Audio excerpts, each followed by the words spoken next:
మావోయిజానికి అంతం లేదని అది ప్రపంచవ్యాప్తంగా అభివృద్ధి చెందుతూనే ఉంటుందన్నారు మావోయిస్టు అగ్రనేతలు దేవ్జీ. మల్లా రాజిరెడ్డి అనారోగ్య కారణాల రీత్యా తాము వనం వీడి జనంలోకి వచ్చామన్నారు. వ్యక్తిగత జీవితాన్ని కొనసాగించడం కోసం కాదని లీగల్ ఫ్రేమ్ వర్క్లో రాజకీయ జీవితాన్ని కొనసాగించాలనుకుంటున్నామని చెప్పారు. ఆరోగ్య కారణాల రీత్యా నేను రహస్య జీవితాన్ని వదిలి బహిరంగ జీవితంలోకి రావాలని నిర్ణయం తీసుకున్నాను. అయితే అది వ్యక్తిగత జీవితాన్ని కొనసాగించడం కోసం మాత్రం కాదు అనేది స్పష్టం చేయాలనుకుంటున్నాను. ప్రజల సమస్యలపైన చట్టబద్ధ పద్ధతుల్లో అంటే లీగల్ ఫ్రేమ్వర్క్లో పనిచేయాలని నిర్ణయించుకున్నాను నేను. అంటే దాని అర్థం నా రాజకీయ జీవితాన్ని కొనసాగించాలనుకుంటున్నాను. అలాగే దశాబ్దాల తరబడి నేను నమ్మిన సిద్ధాంతం ఏదైతుందో దాన్నే గైడెన్స్గా తీసుకొని పనిచేయాలని కూడా ఈ సందర్భంగా తెలియజేస్తుంది.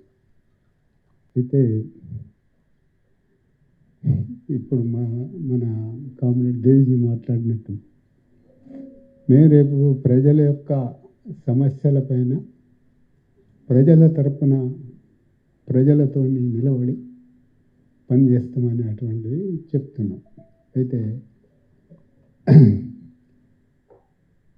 ప్రజాస్వామిక పద్ధతుల్లో అనుకున్నప్పుడు వేరే పార్లమెంటరీ సిస్టంలోకి పోవాలనేటువంటిది మా ఉద్దేశం అయితే కాదు.